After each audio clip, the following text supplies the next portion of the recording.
All right, well, we're out here at the shed today because the meat chickens are here. So the meat chickens came in just this last week. I had to go pick them up at the post office. Actually, my wife did because she was off work. I was working that day. She went and got them. We got them in the inside brooder right now. We've had them there for, oh, well, let's see. This is Sunday, so we've had them there since Thursday. So Friday, Saturday, Sunday, we got them in the inside brooder. But they're good to go out to the shed right now. I've got the brooder box set up in the shed.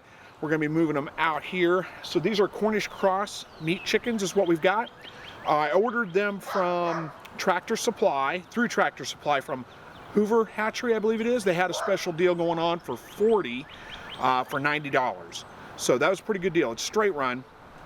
I don't really need 40. 40 is really more than I can handle in my chicken tractor, I think. We're going to find out, I guess.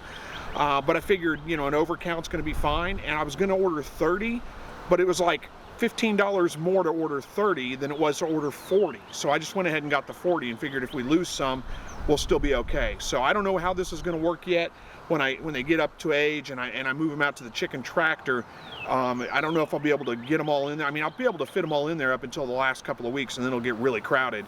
So I don't know what we're going to do, if we're going to end up selling some of them off, processing some early. Exactly how we're going to do this, we'll figure it out as we go. But right now I got 40 good, healthy looking chicks in there that are really crowded in the internal brooder, so we're going to move them out here to the outside brooder. So let me open this shed up. I'll show you kind of my setup here, how we're going to do this, and then we'll bring the chickens out and get them all situated. All right, I don't know if you'll be able to see me in the camera or not. It's kind of crowded in here, so I don't have a good way to get the camera shot. We may get a shot from outside so you can see what's going on. What I'm using here is my Dale's Quails brooder box.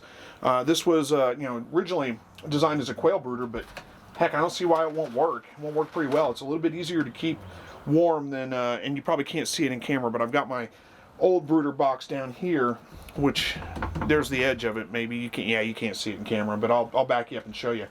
And that's pretty big. That's the old truck bed liner out of my truck bed. I do have a whole video on Cornish cross start to finish that I'll put a link up here if you need it.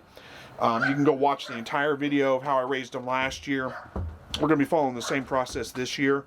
But it shows this whole big brooder box down below, and I may move them into that here in a week.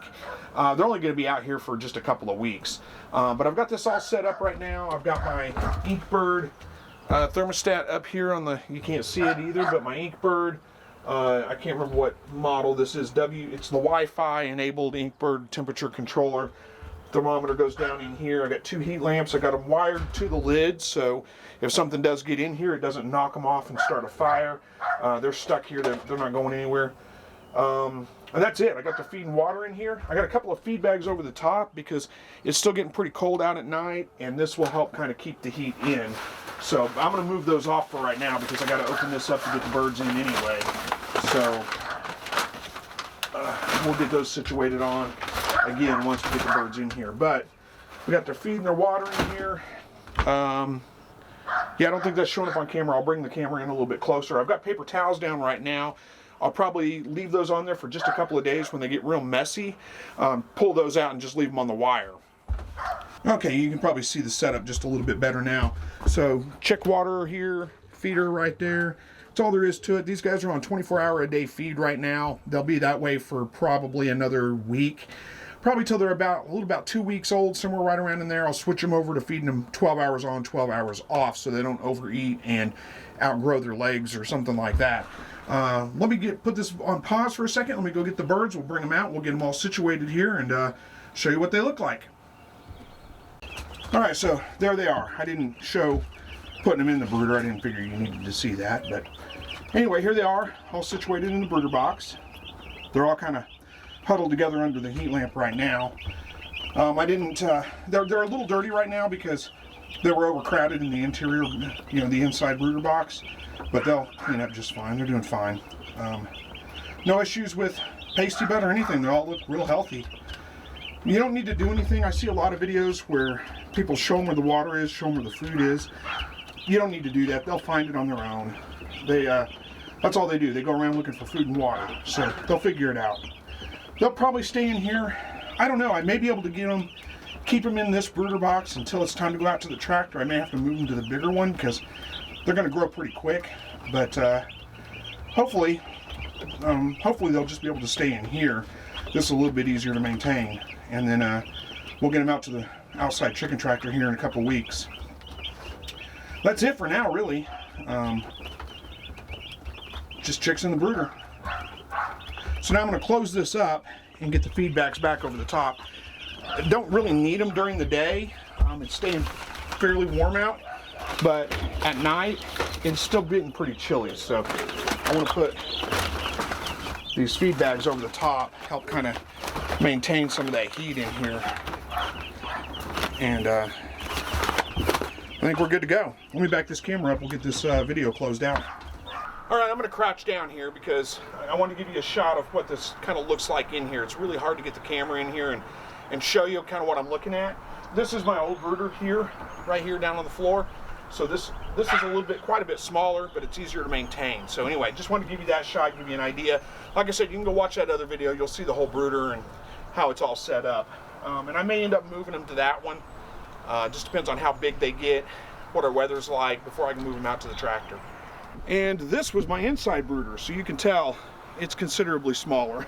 Don't know if you can see that or not, but yeah, they were a little bit crowded in here. It was getting a little too messy, a little too quick, but it maintains them for just a couple of days. That's really, we had some pretty cold spells, some frost come through, and you know, they arrived, they were only a day, day and a half old, 2 days old at the most. So I wanted to give them a couple of days inside where it's a little bit more protected from the weather and the cold. Just to get them past those first few days. But I haven't lost a single one yet. They all look great. They all arrived live. Pretty happy with these chickens so far. So I'll shoot some further video on them as they grow and as we get closer to processing time. But really just wanted to give you an update. I've had several people ask me, hey, are you going to get chickens this year? And of course I procrastinated like usual, and I was afraid I wasn't going to be able to get them till like May or something. But we actually lucked out. Today is April 7th, I think. Yeah, April 7th. So we actually lucked out and got a pretty quick order through Hoover Hatchery, and that's it. So I got the shed all fixed. If you guys remember last year, I had a possum get into the shed, destroyed my first litter or my first batch of chickens. I had to order another one, but it's all fixed now, so I don't think anything big is gonna get in there. I did have a black snake that got in here, about a 6-foot black snake that got in here, and he could still get in. But I don't think he can get into the brooder. I've covered the holes in the sides where he was getting in before.